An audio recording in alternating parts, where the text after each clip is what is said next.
So let's start, and we'll get into in that what we are going to do and how we are going to talk about do's and don'ts for sprint planning, and make it more interactive. So it's not that I know all the do's and don'ts.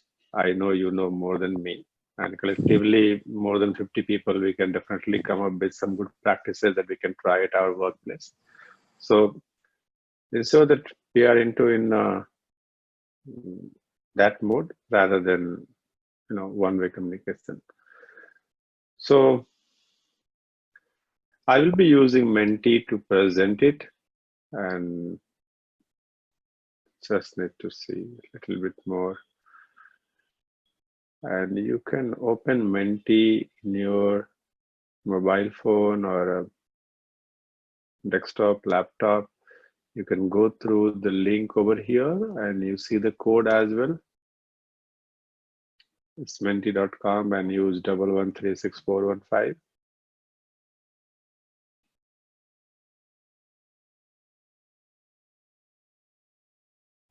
Where is the link, Ravi? I don't see the link in the chat window. Not in chat window, on a screen itself. You can see that menti.com on top.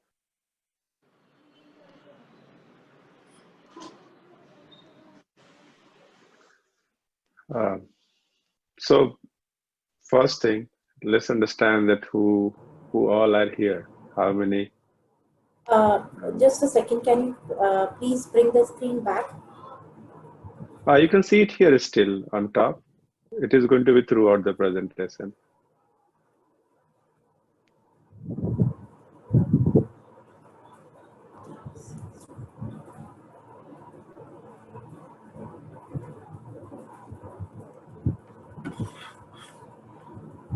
Thank you. Yeah.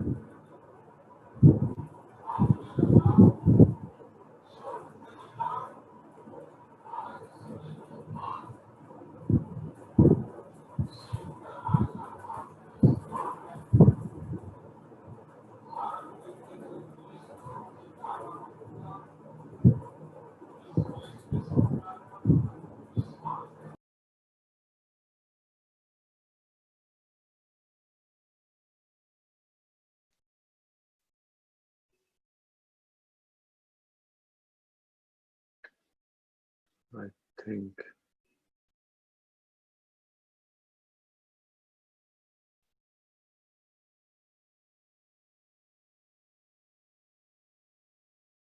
Is it still open? Yeah.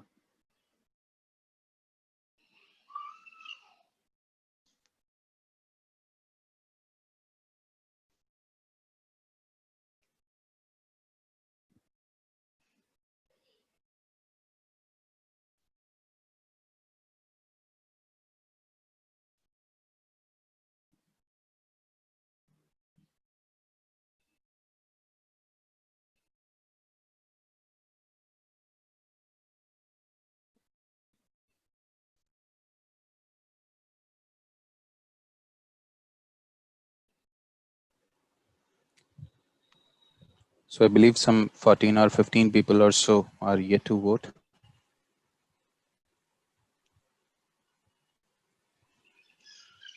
In fact, 20 plus. Yeah, I think so.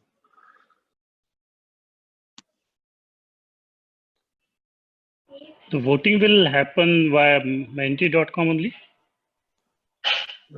Yeah. Yes. Because I'm joining via Zoom, so I cannot see any option to mention what is my role. You on Zoom? No, you will not see it. If you open menti.com in a browser, you will see that it will ask you to. It will ask you for the code. Just enter 11364115. Yeah. Just switching to that. Thank you. Okay, just quickly, I will open it and then we'll again for another 30 seconds and then we'll move on.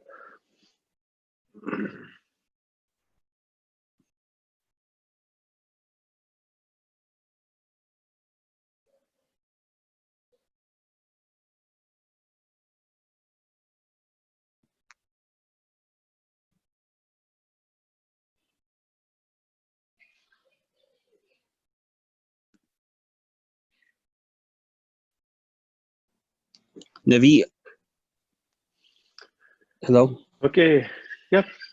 Is there Tell me already a what. slide? Is there already a slide shown? Oh, there you go. All right. I think you already started the Yeah. slide on Menti. Thank you. Yeah. Okay. So a brief about me that I'm what I am. I'm Agile coach, a Scrum trainer, a PhD from Scrum.org, and a part of Agile Mania team. We as group do some training, coaching, consulting here and there. And I love teaching PSD, CSD kind of courses. But mostly I prefer to work as consultant or coach for an organization, helping them to improve their engineering practices, mostly into engineering practices. Process, I think everybody is champion into that nowadays. So focus on software engineering practices, learn about some good techniques that can help you to do things better. We are going to talk about few of them here. I also run this meetup group called Agile 30, which we have around, I think, 10 groups or 11 groups so far, and roughly around 15,000 people connected from India, Singapore, Thailand, Malaysia. Feel free to come forward, and if you'd like to present anything, just ping me. We'll schedule something. We can talk about how to present. So if you need any assistance, just let me know. And I would love to have you here as a speaker or contributor. This is the whole purpose of running this group. So feel free. What are the 3 key outcomes you are expecting from this session? Collectively, it's not from me. So don't consider that I will have it, but collectively, what are the 3 outcomes that you are expecting from here in next couple of hours? Roughly around that. Let's open it for you and quickly see how you can fill this up.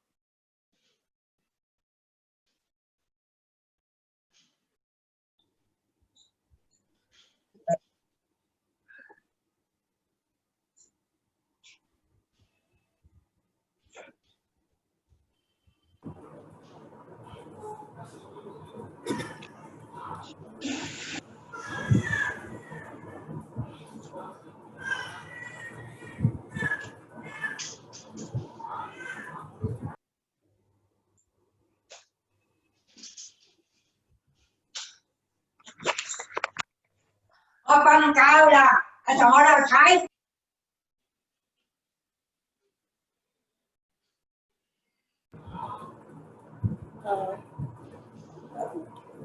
Naveen, do you want us to tell? Yep. You have it on your screen. Naveen, what I am looking for this No, I'm session. saying that you can fill it into in menti.com. Okay. Okay. Yeah. It is in front of you. So just fill it, and then we'll look at it from there.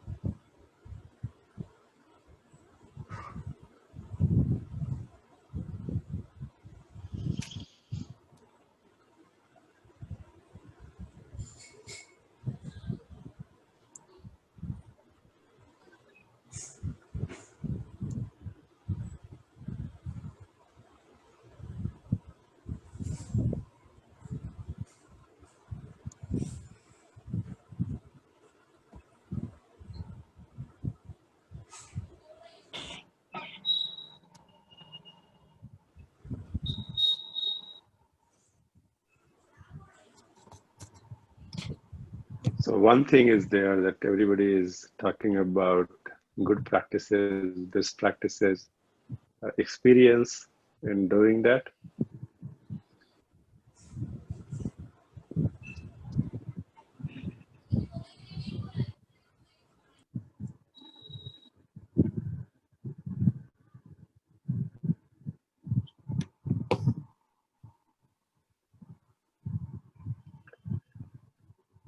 Okay, let's move on.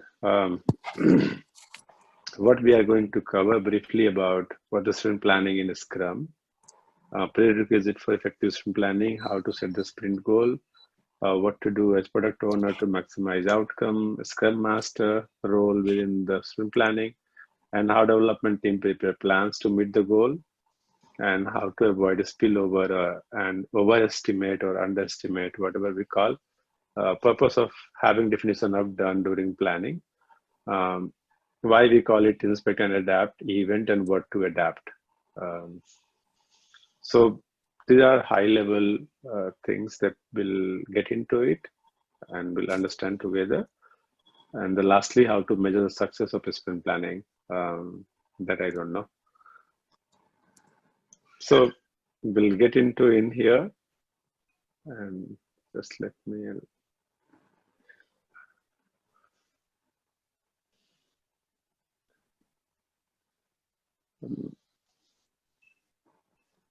What makes sprint planning better? Like, what are the things that you consider while planning?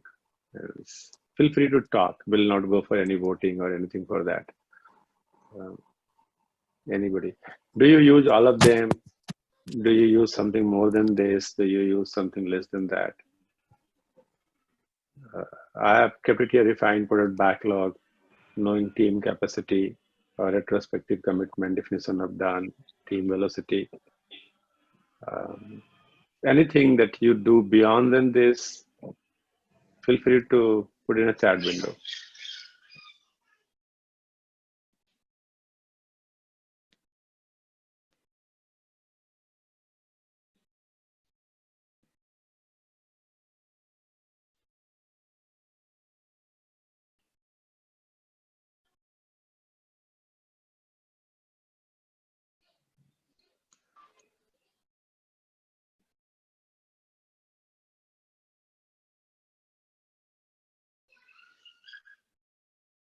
So I'm reading chat window. One of them is DOR, sprint goal, any technology, domain, team action, active participation in backlog refinement. Okay.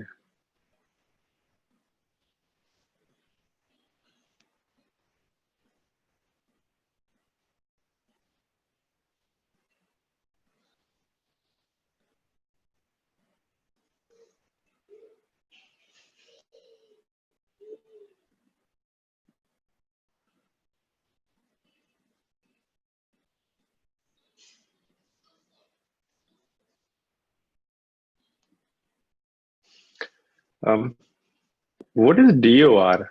Is anybody? Musavir Zaidi. Musavir, definition of ready. Do we really need something like this, definition of ready? Yeah. I mean, before considering the story points into the start of the sprint, we should have the priority of the stories and what all stories are, ready for the sprint. We should know. I mean, So in my view, I know that a Scrum Guide doesn't prescribe DOR as such, but it has helped the team a lot. Just to provide a basic checklist to start with. We don't enforce as such as we enforce DOD, but then it really helps us. No, Scrum Guide provides it. Scrum Guide does not. The Scrum Guide does not say that you cannot have definition of ready. In fact, if you read it, if you read a Scrum Guide, it says that you should have ready product backlog.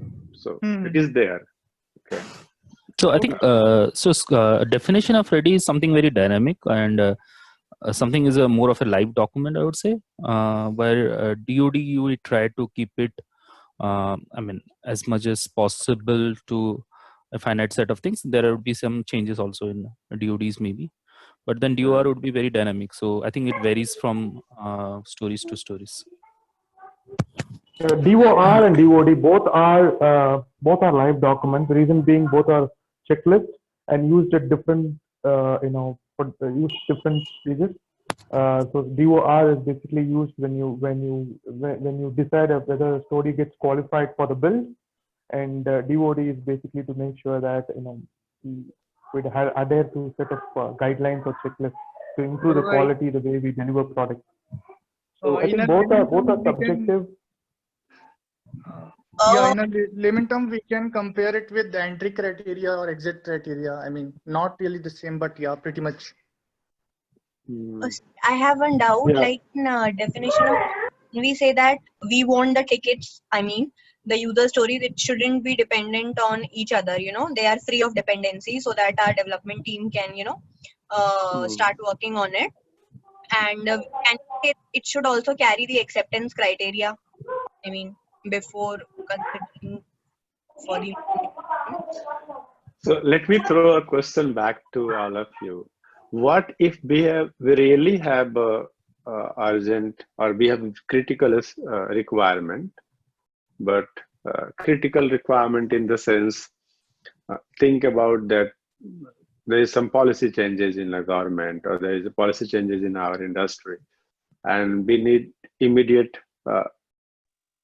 work in our product.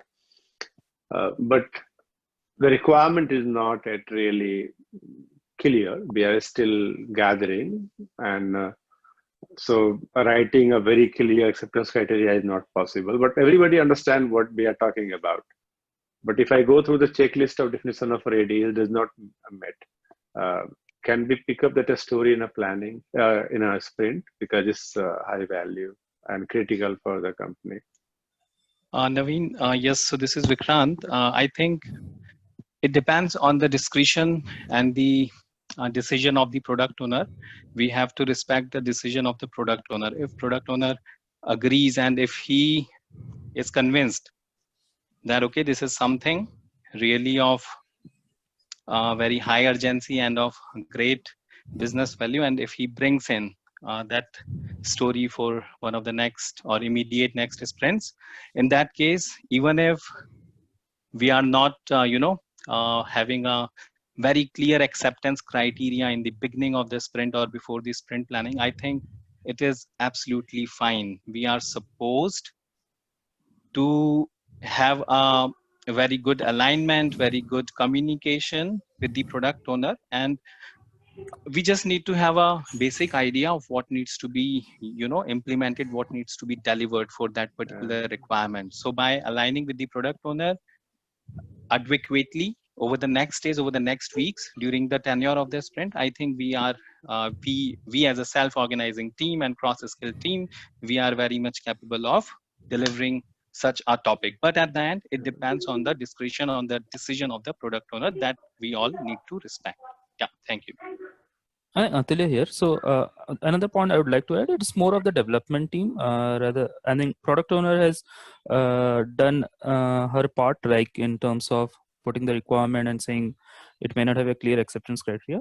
If the team development team feels yes, we can take it with a certain discretion. Again, as a Scrum Master, they highlight these are the impediments or these are the uncertainty that is around that.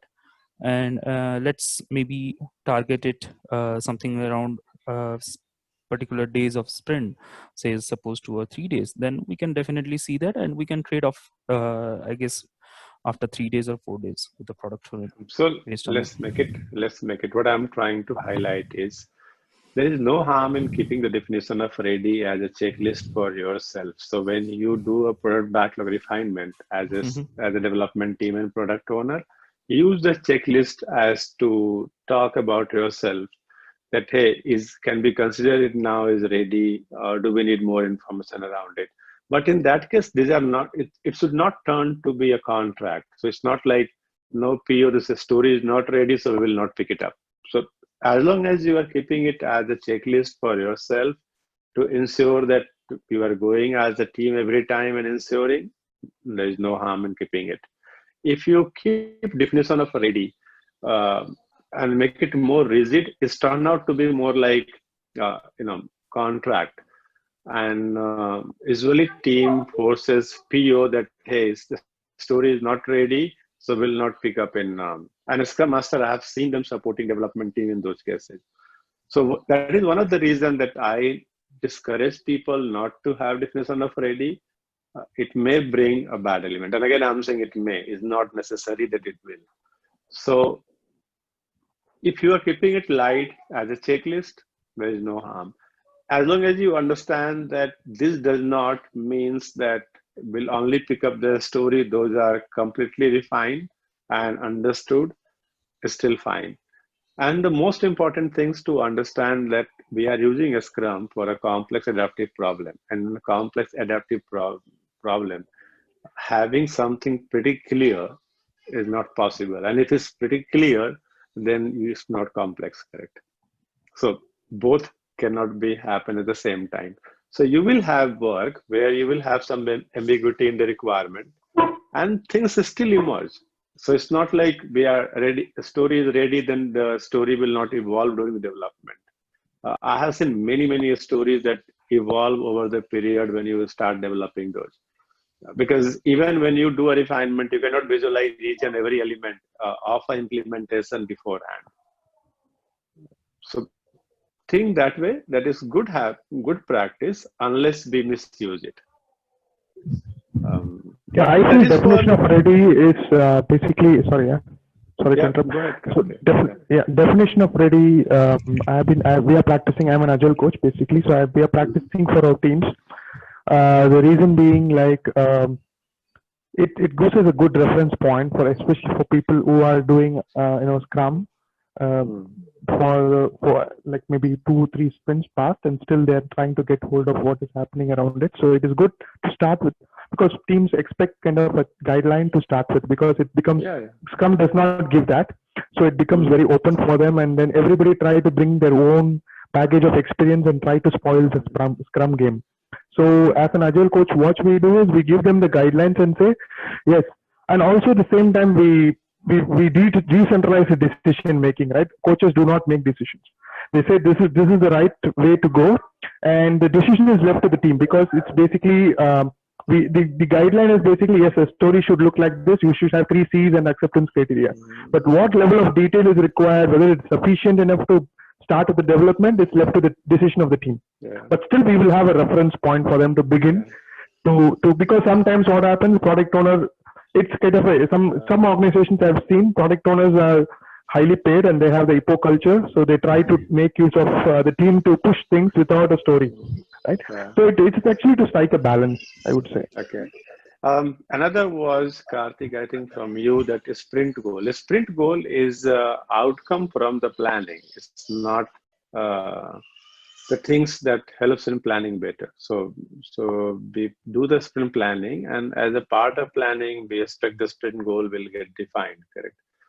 Another was business critical commitment, especially related to compliance, technology, domain. I think that's for first sprint makes sense, but going forward, probably not. Clear architecture, the architecture is decided by teams, so it can be discussed then and there, and mostly around it. So what are the things that helps in planning better? Sorry, I have a point for sprint goal. You brought up that, right? So my point of view is a bit different, where of course, product owner participates in the planning, but to start with, it is always a good idea for the product owner to articulate to the team what he wants the team to accomplish. Karthik, we have that. So just hold for a minute. I will come back on that. Okay. Sure. Yep. So we have that. But let me just have a quick. Yep. Go ahead. Yeah. So just a quick thing. So I think so. We were discussing our points on a lot of points. So just wanted to understand, like from you also, from your view perspective, which one of them should be like a gate check, and which one should be like a checklist? Like a checklist is not maybe a mandatory thing, but do you think some of them should be a gate check? Because I heard like one of the coaches saying like definition of ready. They did give a guideline. What I understand is a decision or a reference point, but they did put it as a part of a gate check, if I understood from the comment. I don't know what is the meaning of gate check, But So like it's a mandatory. Like unless it is done, we won't go ahead. Hmm. See, if it's a part of product backlog, and if the product owner has prioritized those backlog items and ordered it on top, then that means just go ahead, correct? It's only about the team, whether the team has understood those backlog item clearly or not. Ideally, they could have done the refinement beforehand and understood all of this stuff. And if there was any doubt or the PO also feels not comfortable, then PO may put it back, below in the order. But if the PO says no, I think even though we have little information, but this still this is a key. We have to get in there. So we may have to continue even with uncertainty or ambiguity in the requirement. But don't worry, I understand that what challenges you are going to face, and I'm going to be available with you throughout the phase. So as long as you understand the collaboration, nothing stops you, correct? Okay. So it's not about development team versus PO. It's about the Scrum team, and everybody is a part of the Scrum team. So gate check, if I understand correctly, then for me is like the requirement has been approved, a budget has been approved. PO has done his or her own analysis, and that's why the PO has put that item on top. So that means just go ahead. Now, when team picks up, that's where the checklist comes in. Okay. So let's do a quiz. This is my favorite one that will help us to understand our sprint planning much better. If you are not at join, please join, and the person who wins will buy some gift for me. Okay, correct? So you mean to say, should we win it or not win it, Naveen? Yeah. No, I'm saying that you should win and buy a gift for me. Sure, no problem. Yeah, I would like to be last at the. So 10 question and quick, and that will bring lots of discussion among us. So let's start, and here you go.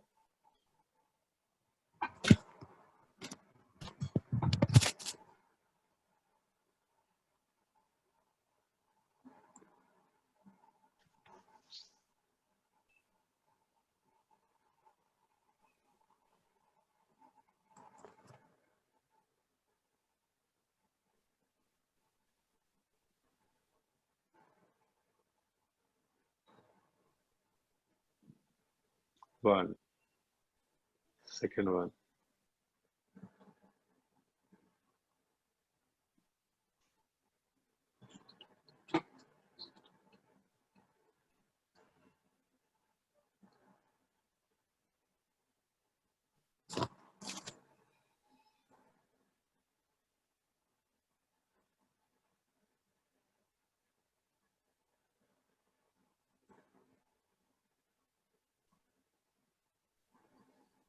Your third question. This might be a bit interesting.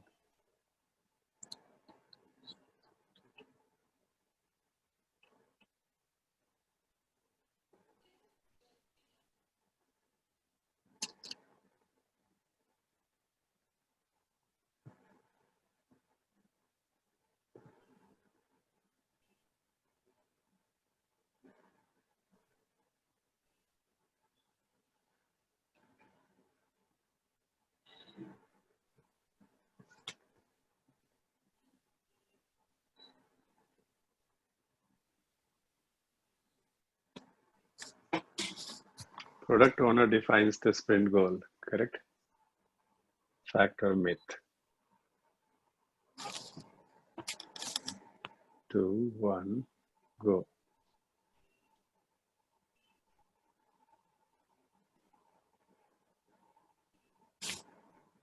And we'll revisit all of them. So after this.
Scrum Master assigns up tasks to individual team member, correct?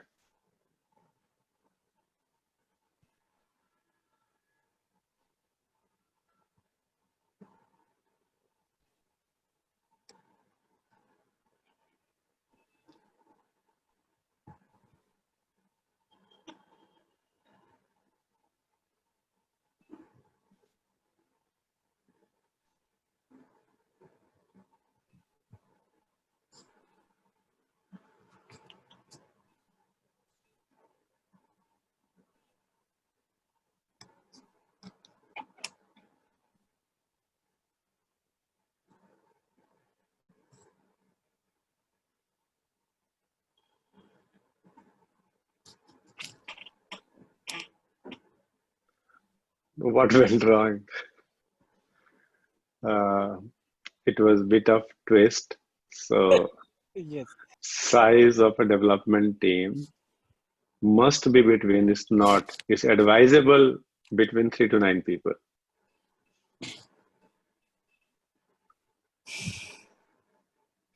So I put it must just to see. I think everybody know 3 to 9, but is it must? No, it's not must. No. We were in a hurry to play. Yeah, I know.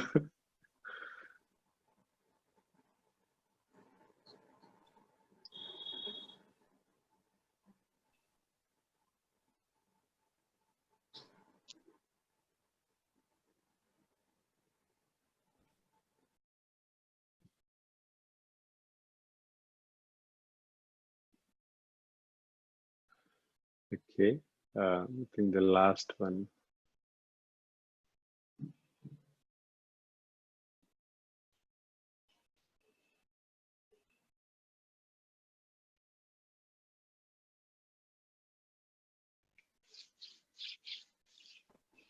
I think this question repeated, right? Second question is No. also no. No, Okay. it's not repeat. It's a catch. That was about the product backlog, and this is about the sprint backlog. No, that was about a sprint goal, and this was about a sprint backlog. My bad. So here you go. Who?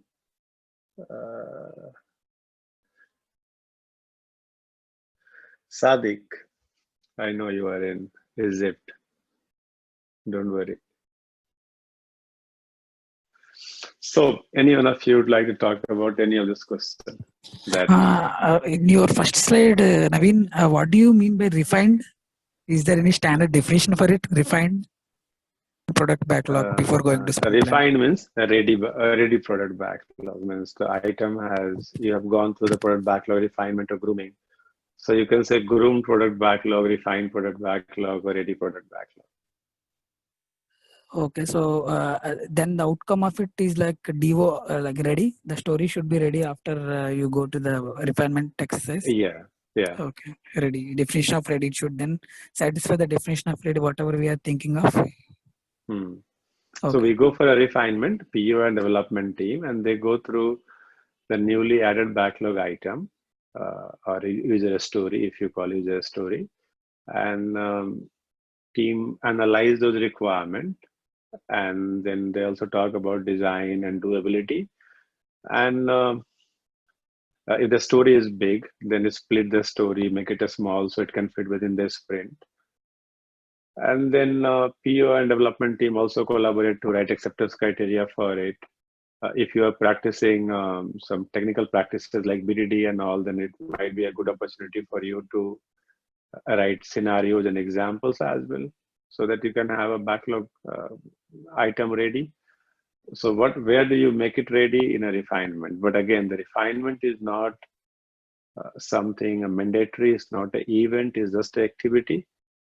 Some team do it before a sprint. Some team have seen also do it as part of a sprint planning. So when they go for planning, then only do the refinement. There are consequences of doing it during the planning. And one of the biggest consequences that if you have any question, then and PO does not have answer, PO has to go back to business or a customer or a user or management, wherever, to get a clarity. In those cases, team often go with ambiguous requirement in for development. So if you do refinement in beforehand, then you will have better idea that what we are going to plan. So maybe one question is, one of the questions is your acceptance criteria should be there before the sprint planning. So myth or fact. So what do you think? So do you mean to say that the acceptance, if the acceptance criteria is not completed, is not fulfilled completely, can we take that user story into a sprint planning? Means, see, as I said, if you really see there's some items are valued item, okay, and we don't have clear, I can give you my example, and this is very long, means I think it's almost now 12 years or more than that. I worked for one of the product, which was for the insurance, and it was for the US, and in US, usually in the last quarter of a year, people plan for their investment for the next quarter, and insurance is one of the kind of investment. So we wanted our system to be ready by September, and we wanted to ensure that everything is working and all. We were running late, and because we were not having clarity about some of the functions. So one of the critical function was how we are going to enable the endorsement of anything, like endorsement of your address change or endorsement of your your phone number and all. And we were not very clear about the policy around the endorsement, because our PO was also new to that insurance domain, and he has to go to underwriter every time to talk. And then we were having a development team, definitely we're not expert in insurance. So when we started and working on that, there was a point where it was always a pushback. Pushback means, hey, this is not ready, so we cannot take it. This is not ready, we cannot take it. Now think about the frustration of PO. Okay, because you were saying that the story is we have few open questions. Unless those questions are not answered, we will not take it up, because then if we take it up, it will end up having rework.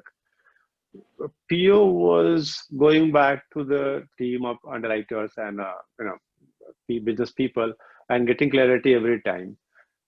And then we reached to the level where we decided, let's do it. I think it's not about the problem of BA or a problem of underwriters. It's more about we are going into in a part. So we are asking one question, then the another question open up. So why don't we do one thing? Whatever we understand, let's build it. Okay. Even though if required rework is much faster than going back and forth to make the story ready. So think about the same way.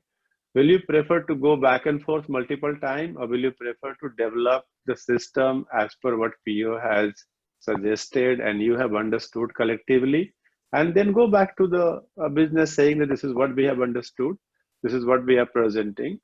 Now you let us know that is there any gap and we have not understood requirement. We'll go and add another story and we'll do it later on in an upcoming sprint.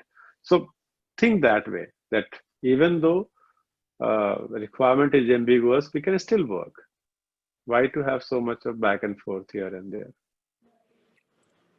So you mean to say that, to precisely cut short, you mean to say that if, let us say, if there are 10 acceptance criteria, and if we know that at least 3 acceptance criteria are valid enough, go and start working on those 3 acceptance criteria, whereas 7 points may not be so concrete enough in terms of taking a decision. So you put back into as a backlog rather than going for development and get it done. And when those remaining 7 is getting clarified, you create a story and get the development done as a rewrite. Yeah, and it's the one that you're talking about is more like even the splitting. I'm talking about even after splitted, we have a 3 criteria or 4 criteria clear. But clear means we are not really confident that this is what people are looking for. When I ask PO also says, I think so. Now the question is, when the PO say, I think so, what will you do as a development team? Because I'm not confident, correct? So, hello? Yeah, yeah, Venkat. Naveen, do you hear me? Okay. So Naveen, I had put one comment in between called as if we are a service organization and if it's a product company where we are working, it depends the way you're operating or depends the solution what you're providing, right? For example, if I'm in a service company, there is a very clear, agreement, fixed bid already made on this project, and we are bound and committed to deliver something out. That's where we add this acceptance criteria, readiness stuff, and all this checklist. Without that, so that the service company is safe and says that I have done my job. That the PO has not given us stuff correctly. Things doesn't work. But yes, that's not the right agile way of working. But that's in the service organization. Now, This when I'm does out, happen. yeah, I completely agree, Venkat. We have seen that, and that's why we prefer in a service industry to be prefer to work on a requirement little in advance. So it's more like we prefer to go multiple round of refinement and yeah, even going through the envisioning release phase, and plan then and yes, visioning phase. yes, yeah, And just because that we have a risk associated, and in a correct, fixed bid project, the risk is always with the service industry, not with the buyer. So it's more with the provider.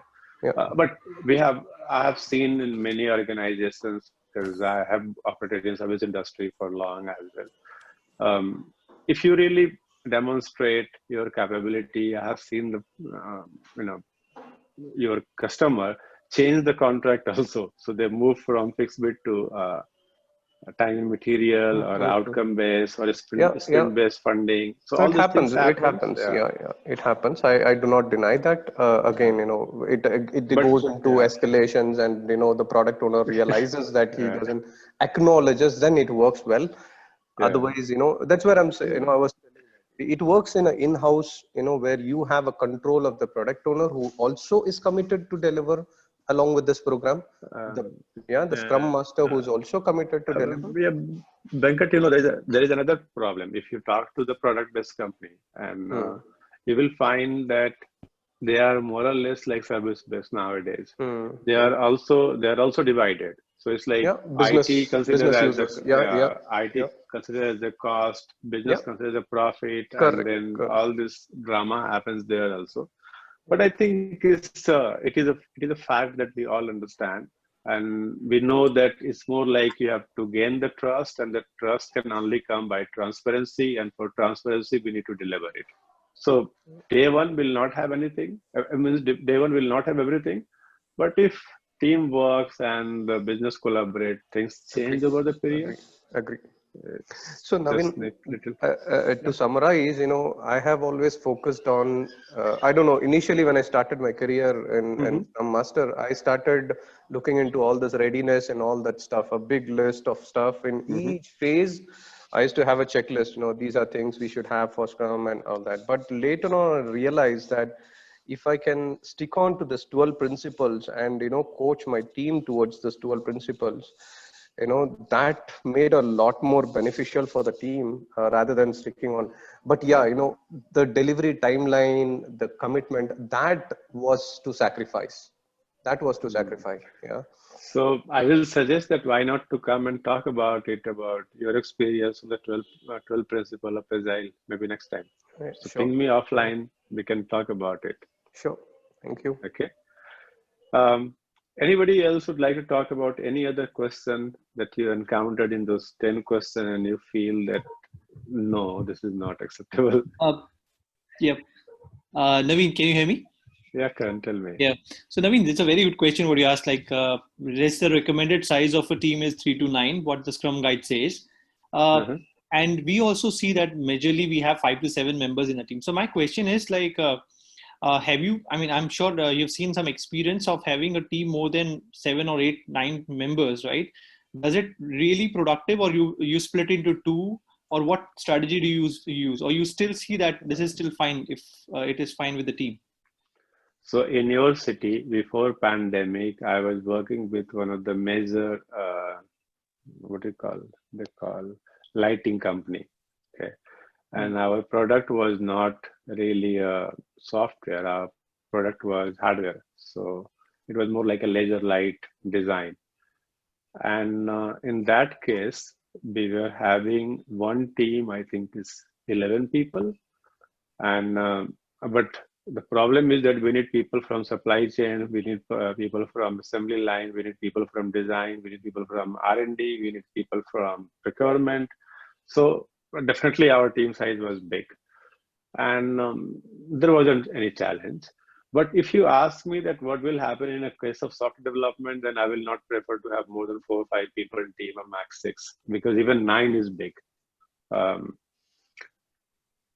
So if you're developing a software more like an internet product or a mobile app or something, then you don't need such a big team, and having a big team may create more issues. So think of that you are having a hardware, software, or you are having like some marketing product or something like that, then you may go with the bigger team, and it works.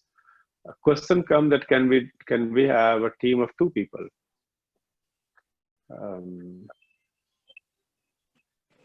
Can, but it doesn't sound like team. It sounds like a couple of them, correct? Yeah. So you can technically have both, and it works, but not exactly in pure software development. So avoiding software development, going with a bigger team. And I do have a counter question on that. You said that you generally would prefer in software development in particular, not to exceed the team size by, not to exceed it more than 6 at the max. So I just want to understand, did you encounter any issues with the larger team size? So maybe 9 or 10? Or anything in particular that you would highlight or you see as a risk in such large teams? If you look at it in a bigger software development team, then what you will see that it automatically becomes team of team internally. So it's like we have a couple of developers, back end, front end, and then we have a QA person or analyst. If you have 8-9 people, then you will see automatically inside that you have a 2 group or 3 group. Okay. So rather than having a group and then picking up work, why not to have this group as a team? You can always do a multi-team scrum, correct? So rather than having a one team, why not to become 2 team, and then you can do it more engaging work, because then it's not like those people are doing something that I don't really know what they are doing it. The reason is that if you do 8-9 people together, and if you pull out 4 storage in a pipe in a work in progress, that means there's a lot more to talk about. So how open you are, or how much interested you are to hear that what other 2 people are talking about, means unless there is no clear dependency on your work. So if those works are isolated, you can have that kind of team, correct? So people can be more cohesive and more collaborative in a smaller group rather than a bigger group. So your Scrum team is just big. Yeah, Naveen, I just have one more point to add on top of what you said. The team size, regarding the team size 3 to 9, I think that was given as a recommendation, right, from Scrum Guide, Buddha. It is not mandatory. The reason is basically the more number of people we add, it is the line of communications will be more, number 1. Number 2 is, since we run in sprints, it's all shorter duration, anytime between 1 to 4 weeks. So every event that we run is time boxed. So no more number of people we add to the team, then the events will not be time boxed, right? So it is always worth to design the team such a way, put the right number of people with keeping the size in mind. And because I have gone through this before, and I've revamped that team structure when I was doing a transformation for one of my clients, where it really impacted the events, the way they run the events, because nothing was time boxed. The communication channel was more. There were 30 people in a team actually. They called us an Agile and Scrum. So we split it into 3 teams. That is still it's a very big. 30 people is like a project team, and there is a formula you call n into n minus 1 divided by 2, and that helps you to identify the number of communication channel. So it's like if you have 5 people, then 5 into 4, 20 divided by 2, 10. So you will have 10 communication channel. If you have 9 people, then you already have, I think, how much? 36 communication channel. If you go to 10, then you add 9 more communication channel. So this is the reason for people talk about it. But experiment means I'm talking about my own experiment, that if you have a bigger team, then you will see some kind of natural formation of group inside that. Rather than having a group, better to have a team, so they can be more open, collective, collaborative. So just a question on having having a small multiple Scrum teams. So how do you pause for a minute? I do have a question for Karthik. Thanks, Karthik. You added one point. I totally understand communication is one big challenge in larger groups, but you said something about time balls, right? I really didn't follow that. So can you please talk about that? So can we take it offline so we can go back to our own agenda? Oh yeah, pretty much. Okay. Sure. Thank you so much. So we have this 4 primary event, and we have a container event. So one of these is sprint planning. And when we talk about a sprint planning, then what challenges we face, and I'm not going to run this slide, so I'm just going to go back to next. It's a very simple sequence of activities that we do during the sprint planning. One of the questions was that PO defines a sprint goal, and the answer was no. So what we need is that PO definitely has to come with the business objective. What I want in this. Hey, we are looking for how we are going to integrate our social media channel here, or how we are going to display the product catalog in using the videos, or how we are going to do something, or hardware. You can talk about how are we going to design our assembly line. So there is again going to be a business objective that is going to be proposed by the PO. What is proposed is presented by the PO, and it may turn out to be a lot of work, and that's why the team sits down and then they discuss about the business objective, that what you are looking for, what we can do, what possible, what are the possibilities doing that. And this is one of the first part of your sprint planning. In fact, I practice more of a less so larger scale Scrum. There we clearly say that there is a 2 part of sprint planning, part 1 and part 2. And part 1 is more towards the goal and forecast, that how much we can do, so what we can do. So you sit down with the PO, talk about objective, define a goal, and goal is defined together as a team, not by a development team or Scrum Master or PO. So it has the input of all these 3 roles. And when we have a sprint goal, backlog is already ordered, so the team can go and pulls out the backlog to forecast how much work they can do. The word forecast was highlighted mainly in the Scrum Guide, I think in 2011 edition. Prior to that, we used to say the team will commit that how many backlog items they are going to do. So commitment was a bit challenging word. People feel that the commitment means contract. So they reworded it forecast. So forecast means the team commits that how many backlog items they are going to do that. And once after that, you don't really need PO. If the PO is available, well and good. Even if the PO is not available, it's more about the team. How are they going to plan? I have some challenging question for you around the planning. So let's see that how will we understand sprint planning and how we can make it more effective. So one quick question is, does sprint goal changes from sprint to sprint, or? Yeah, this changes. That's how I'm going to come here. So some of the example of wrong sprint goal. So then the obvious question comes, what's the right sprint goal? So these are very generic, and it might be needed in every sprint. So you say that we must fix defect. Well, in every sprint, you must fix defect, correct? All the story must be tested and deployed on a test server. It has to be happen every time. So can this be a goal? If not, then what is goal? Naveen, I would like to comment here. This is Vikrant. So I think the sprint goal is the driving force of the sprint, especially for example, in the absence of a product owner due to any reasons, the sprint goal will act as the driving force for the development team to guide them on any of the issues that they may encounter related to requirements on during the implementation during the development. So the sprint goal should actually answer why or what value are we going to achieve by delivering that particular increment from that sprint. So that would ideally that is there. Yeah. So that is the base I start from. So it's a business objective is already defined, correct? So me as a PO, I come and say that, hey, in this sprint, I'm expecting that we should be enable the renewal feature of our product. So that means we're talking about there is a business objective.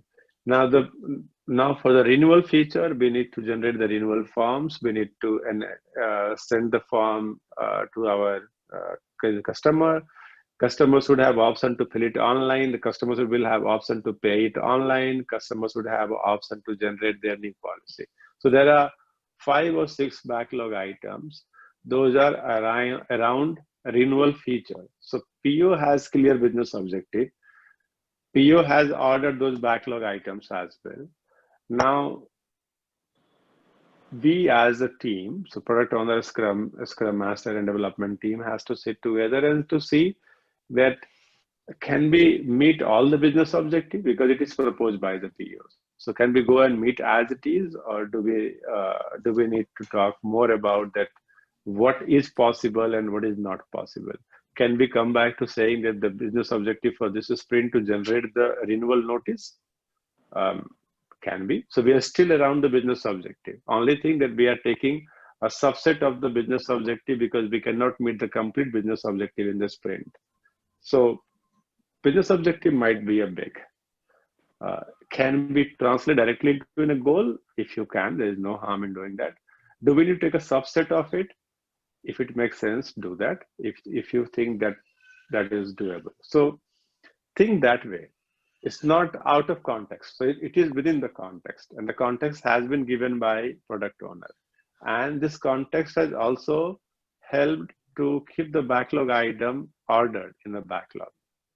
So if you go totally out of the context, then imagine that me as a PO, I have set this ordering differently, and now team is talking about goal, something different. So that will not work, correct? So we have the business context, teams is together, define the goal, and more about fine-tune your business objective. So every sprint will have a business objective. Every sprint will have a sprint goal. Sometimes a business objective is big that may require more than one sprint, but in that case, every sprint will have a separate sprint goal that collectively can meet the bigger business objective. So don't put any kind of this kind of goal because this goal does not help. Another question comes that what if the team does not set the sprint goal? And this is nothing uncommon. I have seen many teams where they don't define a sprint goal. And in another framework which I talked about, a larger scale Scrum, if you go to their website or if you learn about less, then you will see that they are pretty silent on the sprint goal. They don't even talk about anywhere. So when you go back to the team and then say, what is your sprint goal? Have you defined it? No, we don't. So then do you have goal? What will happen if we don't have a sprint goal? Think about it.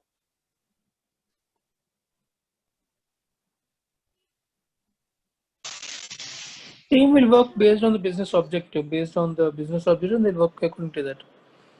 So indirectly, it is meeting the business objective, even though you don't specifically don't say that this is a sprint goal. Yeah. Anything? The focus is lost. You might be having quite a few stories which you are working in a sprint. So the focus, what is the key value you are trying to get out of this sprint is lost. And I think the team would be working purposelessly, or basically, in other words, they may not really know, they may not really understand what exactly is the purpose of the upcoming increment. And in that case, in such a situation, it is very much possible that the self-organizing nature or the collaborative nature within the team is probably missing, and they are more working like a mechanical team who are, who know that, okay, we have to fix these defects or implement just these user stories, but they are not really collaborating, or they do not know exact purpose. Why exactly are we doing this? Yeah. So I'll just give you the more context around it, then you will understand. So one team I met, then I said, what is your sprint goal? They says, no, we have pulled out the backlog item, and here meeting the backlog item is our goal. And so what if you fail to meet all the backlog item? Then will you consider a sprint fail because we failed to meet the goal? So that's the one. It's not good, correct? So if we don't have goal and we consider that whatever we have pulled into the sprint backlog, that's a goal, then in a complex environment, you will get challenged multiple times. And what is the subsequent? What is the consequences of that? That every time you fail, you are going to be more conservative in planning. So you are not going to challenge yourself because you have a reason for that. What if we are unable to define the goal? So we don't have such a large business objective, but we still have to come here in a sprint, planning, and we are talking about that how to define the goal. One of the simple technique I can tell you is that look at the PBI and think about which is the most important PBI if we are able to complete only one. Can that be a goal? It still makes sense that at least we are saying something that as a user I should be able to generate my renewal notice. So generating a renewal notice is a goal for you. What if we are having a random work? Random work is not really developing product, but we are coming up the defects or some change request, and we are working on some service request. So not really a product development, but more like maintenance and support and enhancement work. How will you go and define a sprint goal for such work in every sprint?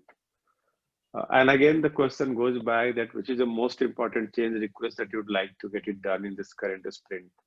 So if you go and fine tune that, or if you lead a discussion to that direction, you will always be.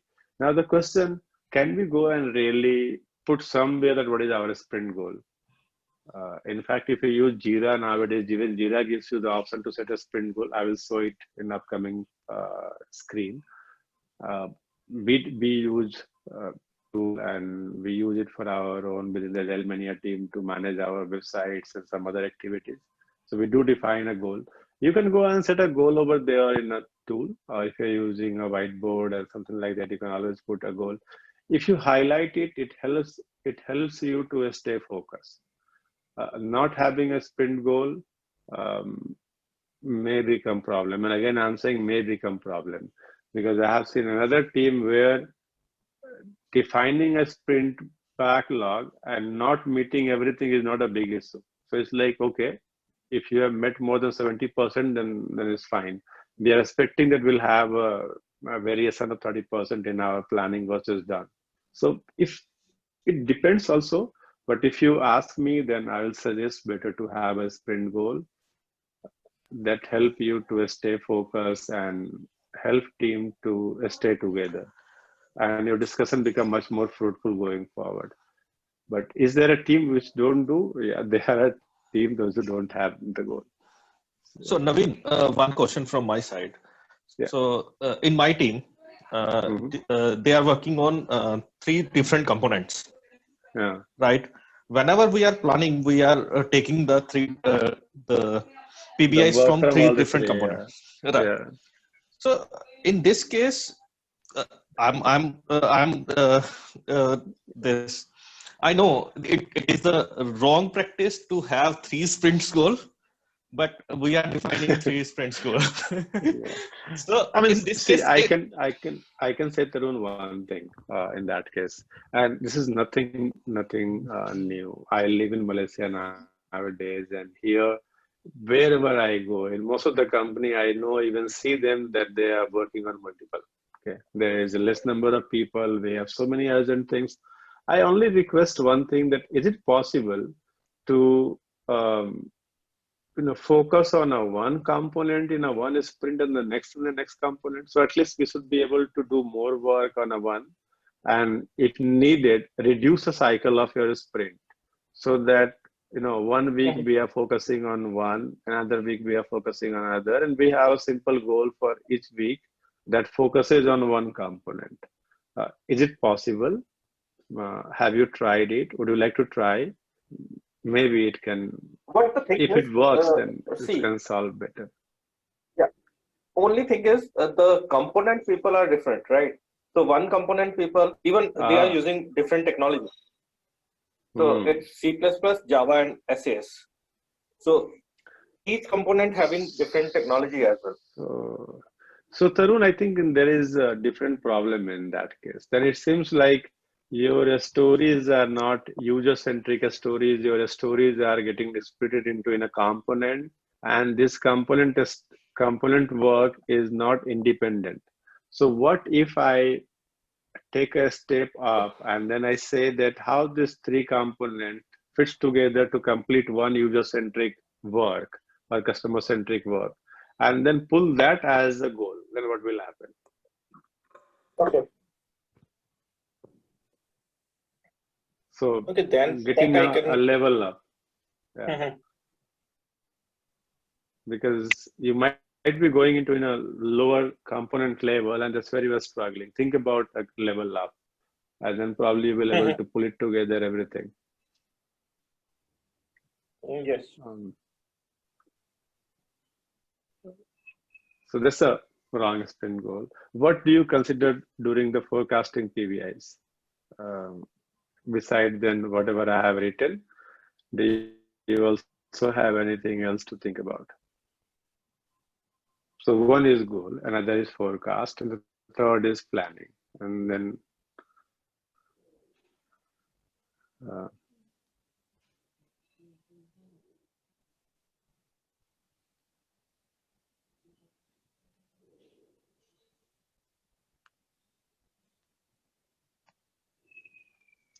choose whatever, or if anything that you do beyond that, then let's talk about it, that as well.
Means there is a 2 things that I can see it here, quite interesting. Review, retrospective commitment, and look at definition of done. I think both has people often they don't do it, and I would suggest that going forward do this. This will help you to do your planning much better, forecasting much better. Think about if we have a definition of done which is more exhaustive in nature, then automatically we are going to pick less amount of work, correct?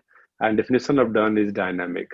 So we just concluded retrospective. In the retrospective, we looked at our definition of done. We felt that we need to improve the quality because we are having a challenge with our quality. And we decided that we are going forward, we are going to invest some time in doing automated regression test. And now our definition of done says that automated regression test. Since definition of done has evolved, it will automatically have impact on your planning. Second thing, think about the retrospective commitments. Why we do retrospective? In a retrospective, we talk about that the way we worked and our approach, our collaboration, our process, our tools, how much is benefited or where it was obstacle. And now to deal with the obstacle, what we need to do going forward. So you have come up with some retrospective commitment, correct?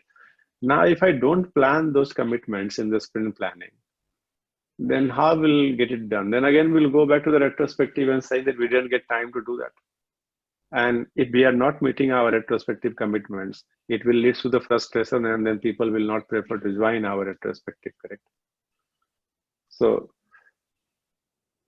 think about this too. This is a very critical piece. And I have seen often people look at the velocity or they look at the team capacity or just concluded a sprint planning, it's a sprint and their percentage of commitment versus delivered, and then go again and plan. That way, delivery can be one thing that you can maintain the rhythm of, but how about the quality? Because development team is also accountable for quality, correct? So it's not just accountable for delivery, but also accountable for quality.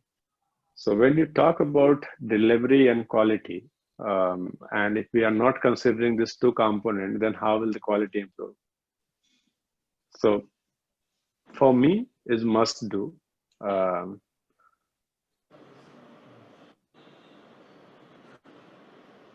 Naveen, from your perspective, what do you think? I'm saying that you must consider definition of done and retrospective every time. You have to plan for it. If you're not planning, then think about what we say sprint planning in all means all the events in the Scrum is inspect and adapt. So what are you adapting here in a sprint planning?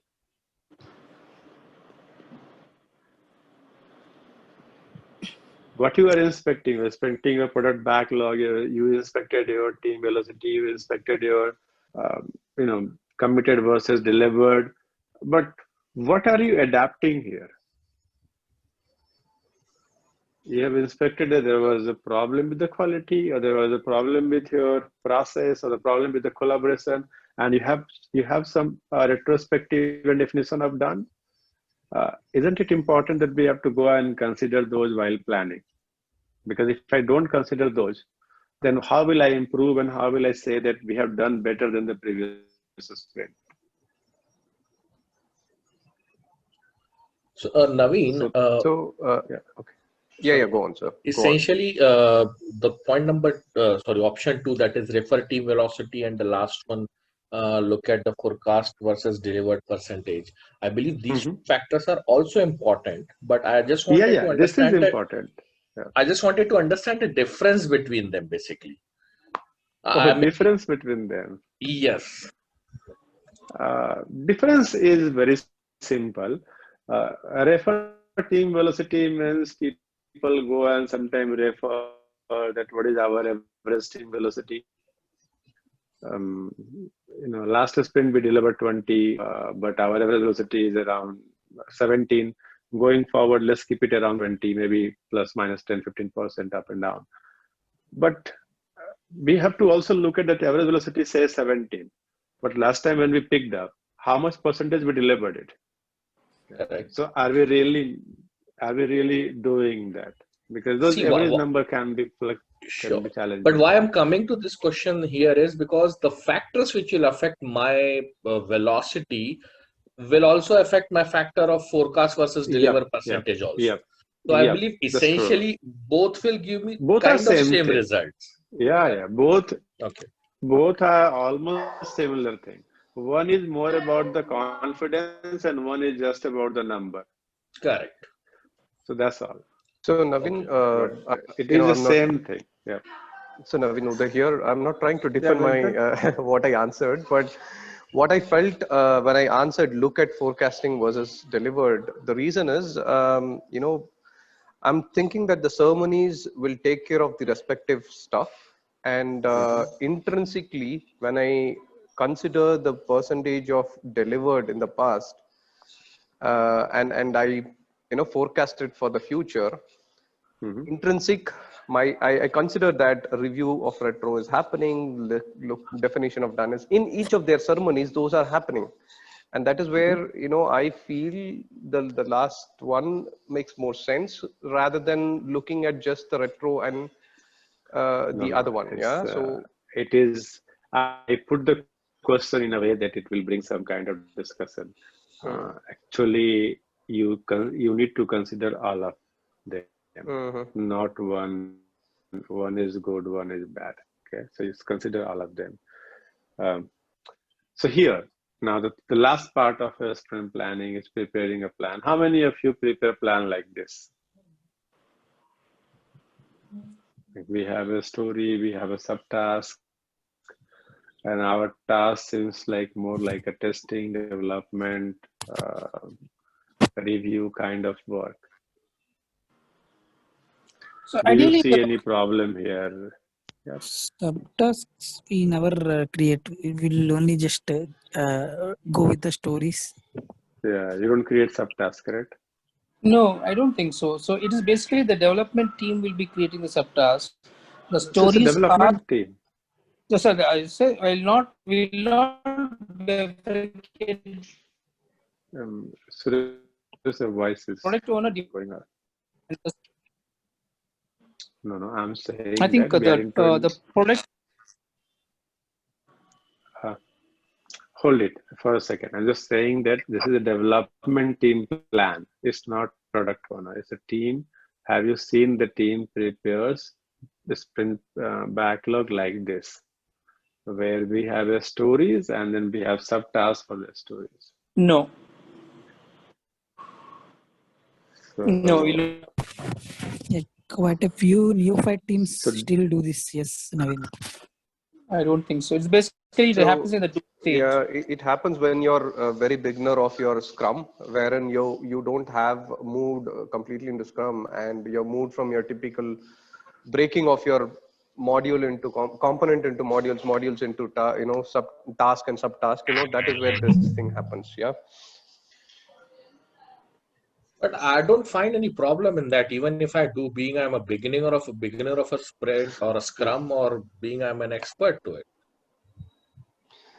See, I think the Scrum is more about delivering the value or a business outcome. Yeah, I would look at from that perspective. Then you can call a story from user should have authentication to, so that this. That's one single stuff. Which covers registration, which covers forget, everything has to be part of it. No, Venkat, you are going off the track. We are not talking about that. We are not talking about the user story concept. We are just a story. You can be in any format or anything. Only thing that, have you seen development team go and create subtasks like this for their story? So. Yeah, Naveen, I think this is the format I used to follow, because to my teams when I coach, I encourage them to create subtasks, basically the technical tasks. So as part of the last but one step in the sprint planning, I kind of ask them to decompose the stories into technical tasks and allow them to discuss and come up with it, because it's a collaborative effort. It's not one person can it's do a everything. development team. It is So done by development team as a team. Yeah. So I used to conduct planning into two parts. One is the first part with the product owner talking about the sprint goal, what he wants to achieve. And the second part would be basically after the queries are clarified and they revise the estimates if required. Then the second part would be I let the product owner go, and then we review the DOD along with the team, and I make amendments to the DOD if required, and decompose the stories into technical tasks, and possibly, if possible, they can estimate them in hours, so that we have hours and story pointing both in hand. It depends. We'll come back it depends to on And we do this as well. Yeah. Yeah. So I'm just, Manish has a question that if they do it, what's wrong in doing that? So like we have picked up the story and we have development team has created subtask, and that subtask is nothing but the technical task. And Manish, there is nothing wrong, but not this way. This way will have some challenges. Agree. And I'm just sharing my experience. The challenges is going to be like, these are not even component tasks. If you look at it closely, these are skill-based tasks. The skill-based task means it says testing or it says development, review. So what happens in those cases when you create a skill-based task is team member does not collaborate. It is like, hey, you are a tester, you will pick up the testing task, and I'm a developer, I will pick up the development task. Okay, and then you simulate more or less kind of waterfall system within the Scrum, which is people often refer mini waterfall. It is nothing wrong to create tasks. Only thing that when you create tasks, then think of creating tasks is more like component tasks. That if you say that, okay, we are writing a service, then I'm expecting that the service has been designed, developed, tested, everything is done, correct? But what if even inside that, if we go and say that design is one task, development is one task, testing is one task, in that case, you will see the people get divided with their skills.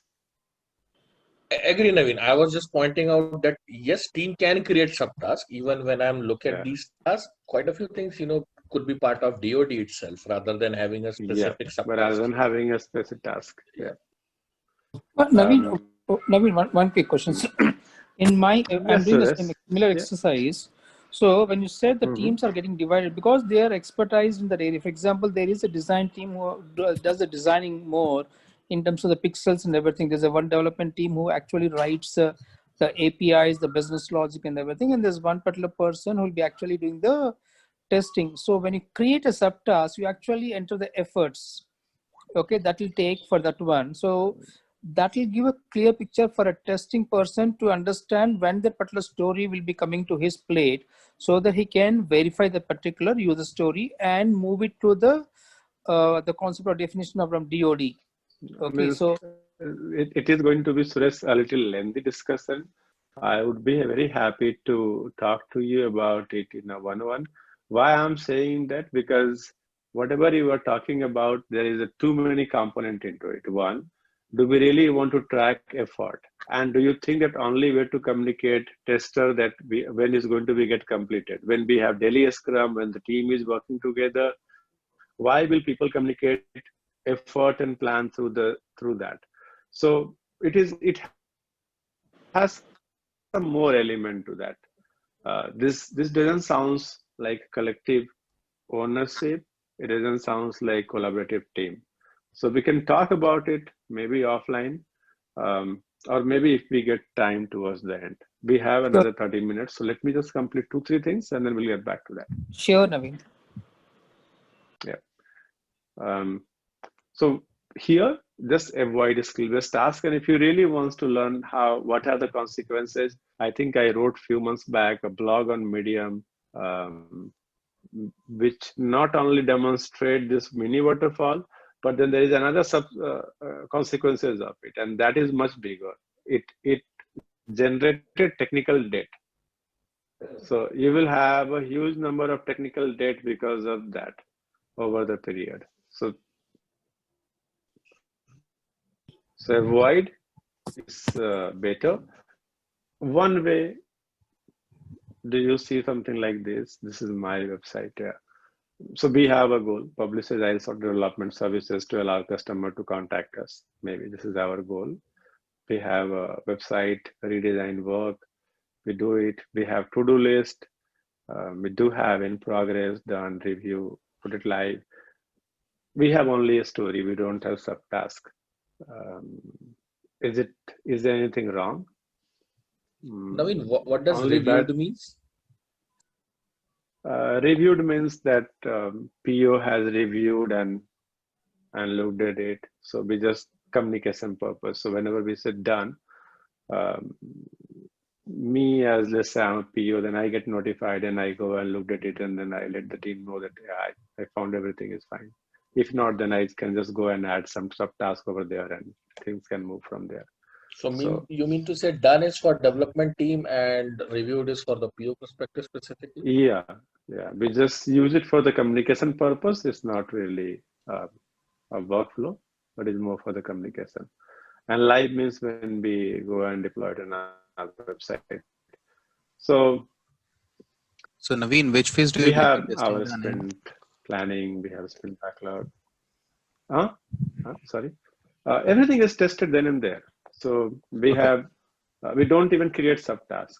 So the moment somebody is done, let's say you see some person has done the work, and if you want somebody else to test it, he will just immediately notify that, hey, I have completed, can you go and test it for me?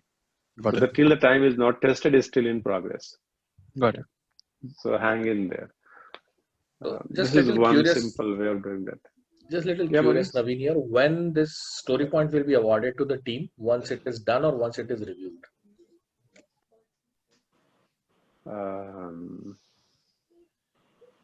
Reviewed means when it's done and reviewed. See, in a different perspective, a story point is for whom and for what purpose? Is there a reward associated with that?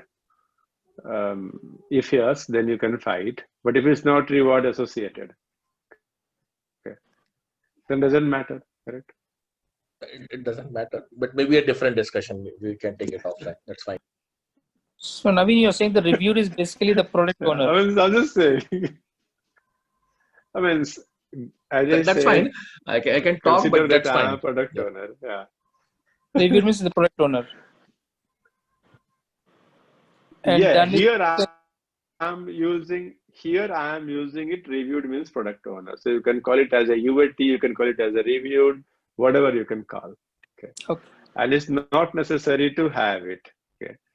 I'm just showing that one that we use in our company. Okay. So we use it for our own purpose of that. You can have to do in progress and done is good enough. Manish's question was, when we'll have a story point rewarded? I said, depending on that where he wants to. You can always fight on that. Ideally, when it's done, when you see that acceptance criteria made, then it's done, then that is done. What if the PO holds it for a long and does not review, and then can you consider as a team failure? No, it's not. So this is why I say is, if it's a team, then you can, don't worry about it. Sorry, so what is wrong here? One of the Okay. simple thing that can be wrong.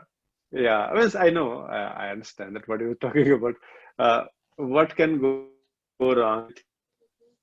The bad part here is that if you draw a sprint burn down, then we don't have task an hour. Okay? So if your stories are big, you may see your burn down more flatter, then drop, then flatter, then drop, then probably you will not have a better curvy sprint backlog. And if your story is big, and if it's hang for a longer period in progress, then people may get curious and people will come and ask you that, hey, what's going on? Why I don't see things are moving here and there. So if you do something like this, so that you have a smaller story and things keep moving from here to there, that will help. I have another one, our extension. Sometimes we go and do this. So when we see that the story is big and we really need to create a task, then we, rather than creating a task, we just like a task, we create a child issues. So maybe it's a layout or the content or a publish. So it can highlighting that, yeah, we have this 3 component and this might not be doable, or it might have a separate reason for doing that. So we go and create different issues for some stories wherever we feel that is needed, but we don't do that. Is there anything wrong with that? Wrong with this practice? It little bit issues with the transparency, because it's like somebody can come and say, I am done. Okay, so what exactly is done? So is the consultant page is done? No, I'm only done with the layout page. So then you can have some conflict in case of transparency. I have another one is, do we really need to go and assign? So who assigns? Because if you create that kind of issues and the tasks, then who assign those tasks? Ideally, the team has to pull it out, but does it happen every time? Because I created a subtask. Then will I wait for team member to let them know that I have created a subtask, or do you think I need to proactively go and assign them that, hey, I have assigned something for you, can you go and look at it? So this can be a bit challenging if you don't have a really collaborative team. So these are the issues, these are the way we have been practicing. And this is our bit of summary. It's not only about the one event, but you can have it for all the events. That what do you look at in, what do you get out of it, and what are the process for conducting that? Yeah, Naveen, I have one question regarding this team velocity and capacity, right? Velocity is basically in relative, and the time. Basically, the capacity is in hours, right? It's in unit of time. So, how really it helps in during the planning? Because these two don't go together, right? It's not, velocity is not equated to capacity because the units are different. So given that scenario, because I saw that in your template before, that these two are given, right? So what do you consider when you forecast PBI? So velocity. You drive car, and where are you, in Bangalore or Chennai? Karthik, where are you, in Bangalore or Chennai? You asking me, Naveen? Can you hear me? Yeah. Right. Where are you, Bangalore or Chennai? I'm from Singapore, close to you. In Singapore, close to me. So I'm in KL, you are in Singapore, and the 350-kilometer difference between you and people usually take 3 hours to drive. Now, when you plan your journey from Singapore to KL by road, will you consider average speed that people drive? Yes or no? Like here, there is a 300 kilometer to travel. We can drive roughly around 90 kilometer, 100 kilometer an hour.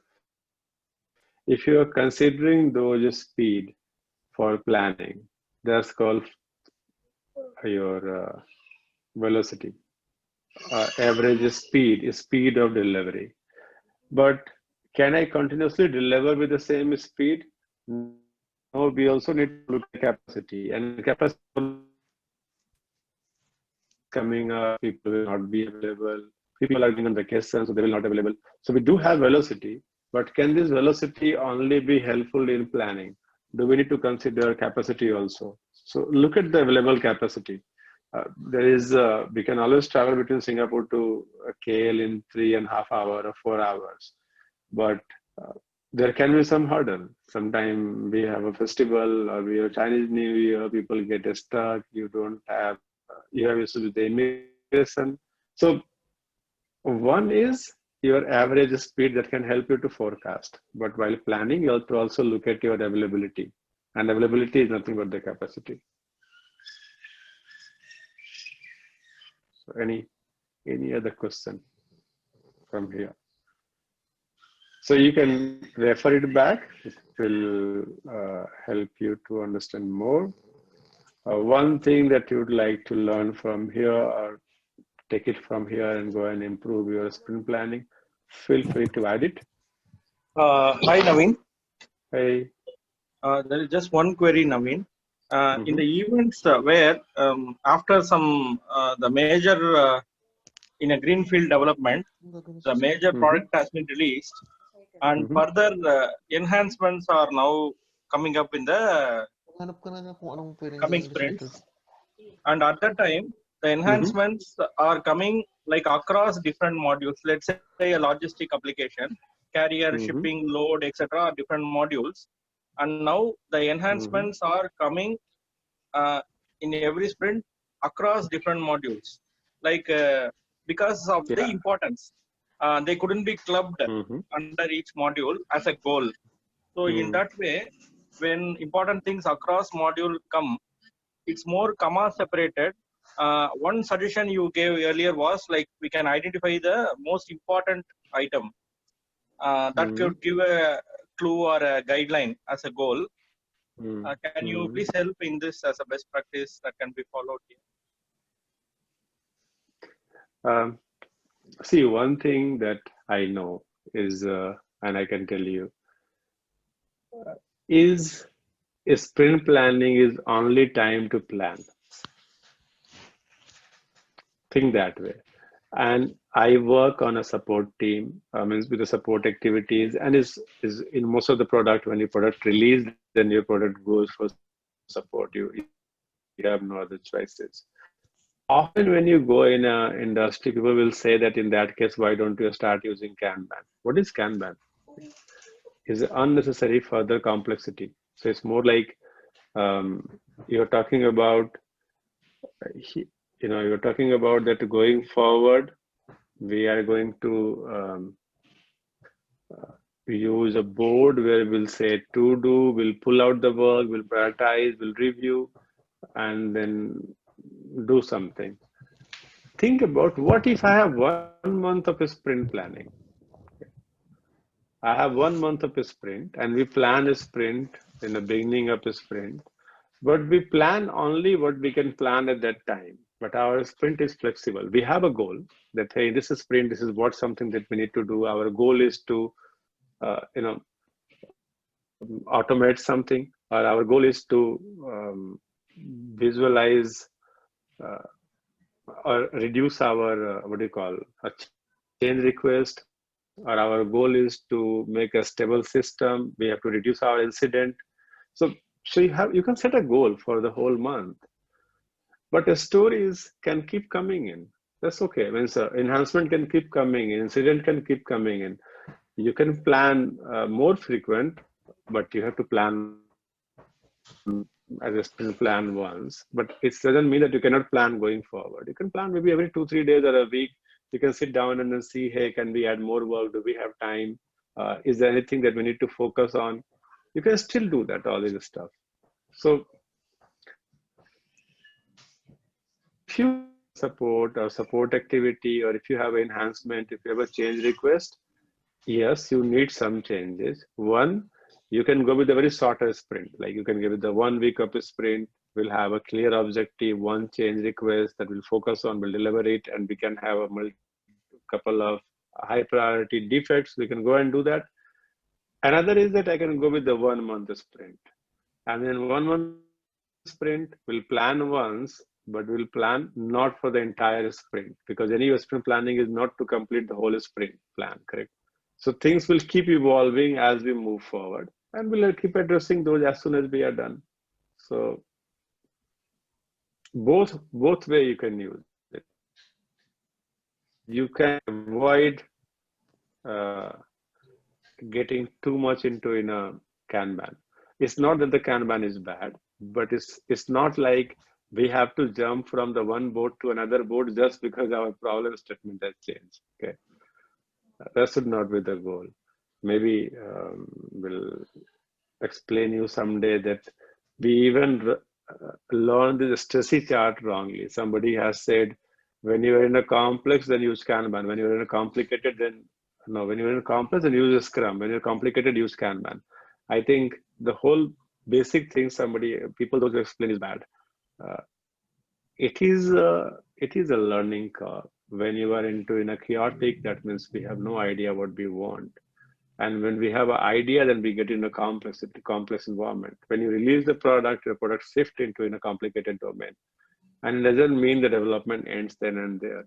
So your complexity have gone down, because now you can get a direct feedback from customer. You can respond to them. You can learn faster.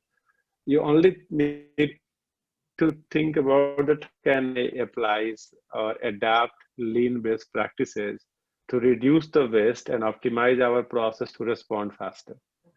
If you are using Kanban board for that purpose, absolutely good. But if you are using Kanban as a substitute, or if you're saying that now the problem statement is different, let's do something, don't do that. So anything that makes sense, feel free to do that. One question, Naveen, can I go ahead? Yeah. So Naveen, what is the difference between the skill level segregation of user story into task or component level of segregation? Component is more like, so skill is like you are a tester task, you have a BA task, you have a developer task, you have a UI task. These are like a skill-based task, correct?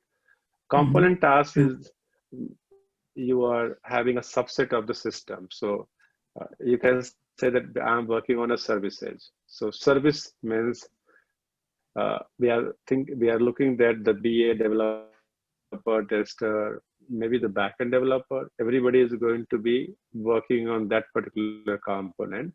And when they say done, that means the testing, development, design, everything is done for the backend.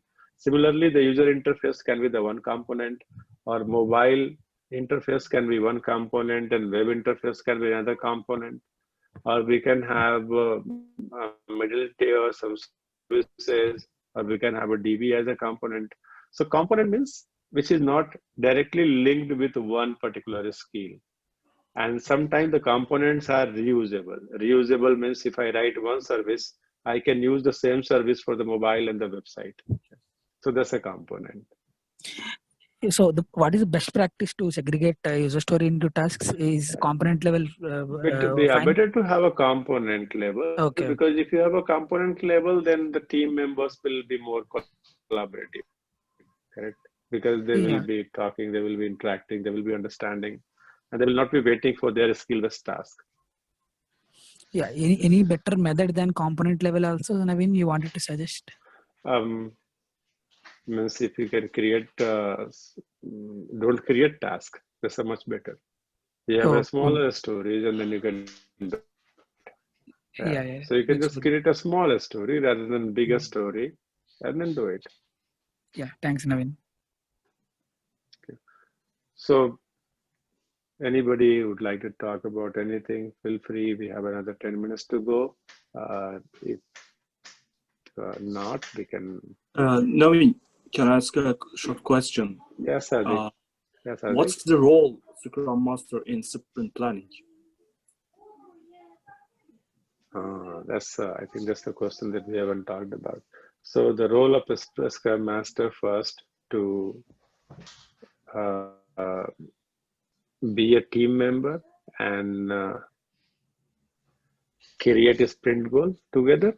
So first thing. Second thing, you can also call facilitator, and especially to help team or help a Scrum team to have access to all the data if is not easily available. If it's easily available, then everybody knows what is there. Help team to during the planning to consider the retrospective. Make sure that they pick up at least one retrospective item during the planning. Work with the team, help them to see that whether they are able to create some plan, maintain the time box. And you also have to commit to the goal, correct? So you are not outside. You are a part of a Scrum team. And a Scrum team, the Scrum team creates a sprint goal. So that means I spend time to understand that the PO has a ready backlog. I understand time to understand the objective. I work with the team as a peer team member to create a sprint goal. I also work as facilitator. I also help team if they get stuck anywhere in terms of understanding that what they can do, what they cannot do. Sometimes I also collaborate as coach. Means I also available as coach when they have some question that do we really need to prepare all the plan? Naveen, can we go and extend a sprint because we don't think that we're able to complete the whole plan within this time box? So you can be a coach, you can be a facilitator, you are anyway team member, you are anyway helping and contributing to the goal. So this is your role. Make sure at the end the team has a goal, make sure the team has some plan for upcoming few days. May not the complete plan, but at least for upcoming few days. If you're using any tools or something, then make sure the team has updated everything so that they can easily track. If they have any issues in accessing, then help them to have access to those tools and all. Thanks, Naveen.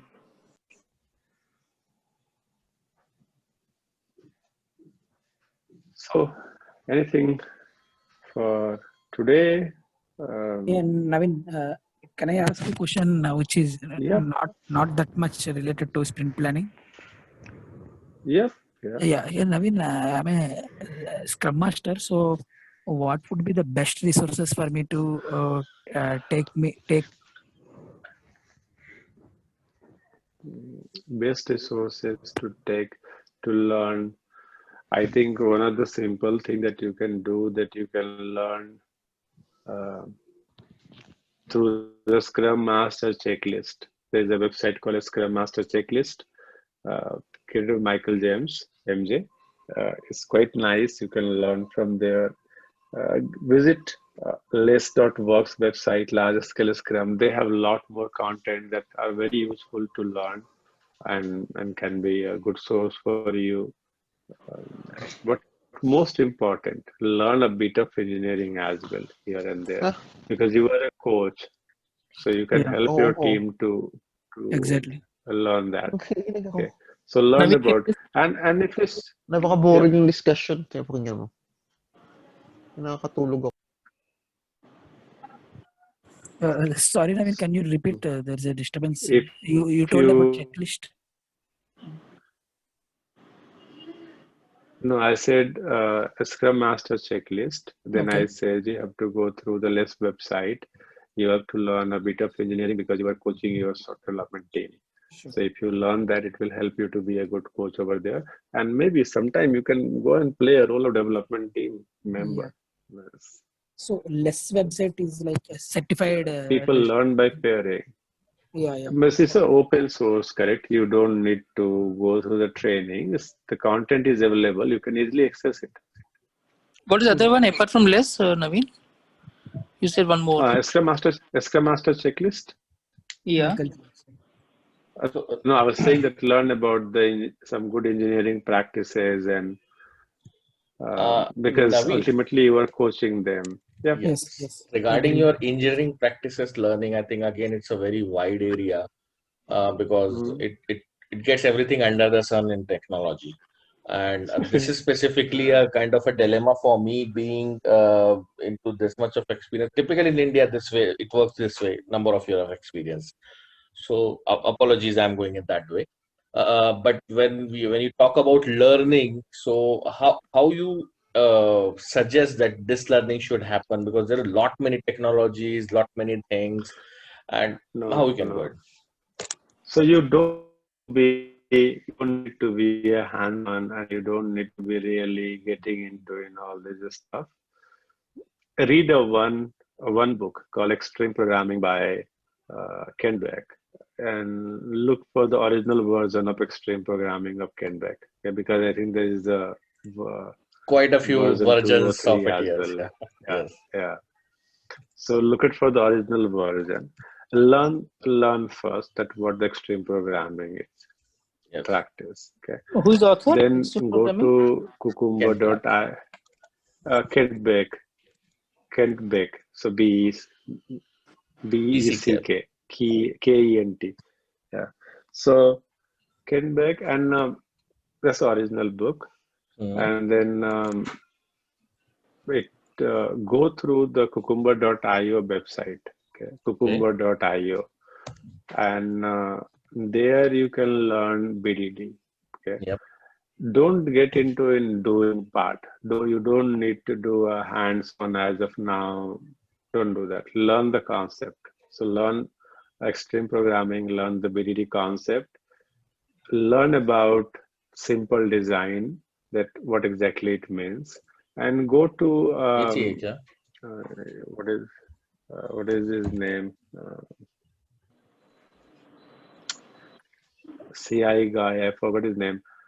He has a website. He keep talking about some technical practices, simple design, and architecture, and all this stuff. Just give me a second. Let me pull out the name.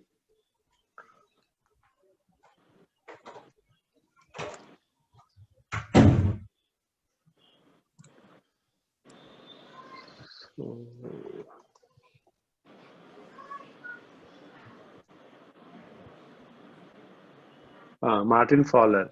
So Martin Fowler has a website. Keep reading his blog. Okay. I'll just give you the few people name. So you just need to read their blogs, and should be good enough. So Martin Fowler, Ron Jeffrey,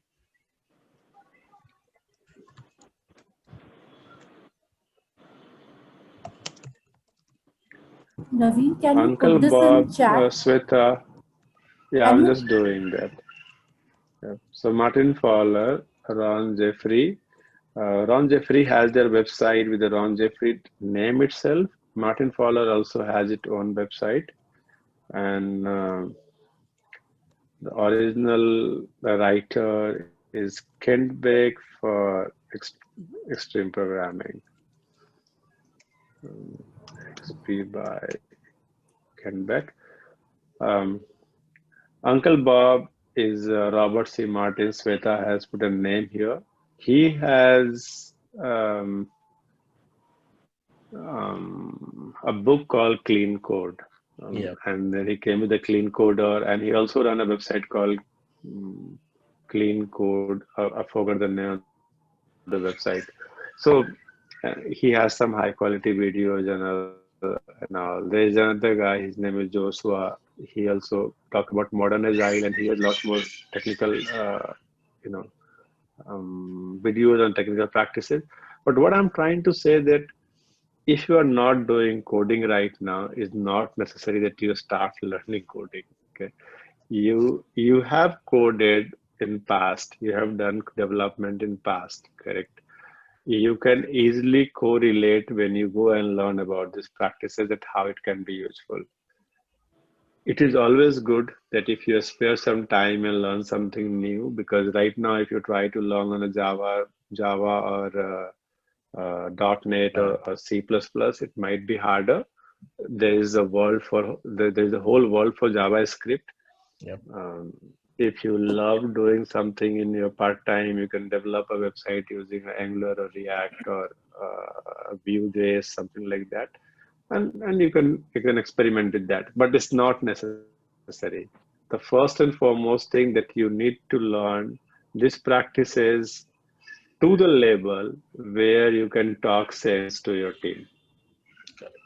Right now, majority of the managers or Scrum Masters or product owners, they avoid this topic because they are not even reading the basic things. Agree. Okay. So I'm only saying that read it to the level where you can talk sense. You understand the consequences, the positive and negative consequences of all these practices. And there is both. So you cannot say that engineering practices means everything. No, that's not true. I have seen that the consequences and bad consequences of TDD, but I have seen the problem with the BDD while implementing. So let's stick to that. So if you learn those, it will help you to coach, it will help your team to guide them where to go from here. One personal experience, I will definitely share that XP by Kent Black is having, I believe, all the bases which we talk about, and he beautifully explained them. So that's something, it's a Bible, I would say. So XP, if you go back to the original book, you will get a lot more. So thank you guys. It's time to go back, and thank you for spending your time. Once the video is available, somebody will share the video to all of you. Okay. Thanks, Naveen. Thanks for your time. Thanks a lot. Thanks a lot, Naveen. We Thank learned a you. lot. Thank you, Naveen. Thanks. Thank Thank you, Thanks, Naveen, very Naveen and much. everyone. Thank you. Bye-bye. Take Bye. care. Thank you, Bye. Naveen. Bye. Thank you so much. Take Thank care. Bye.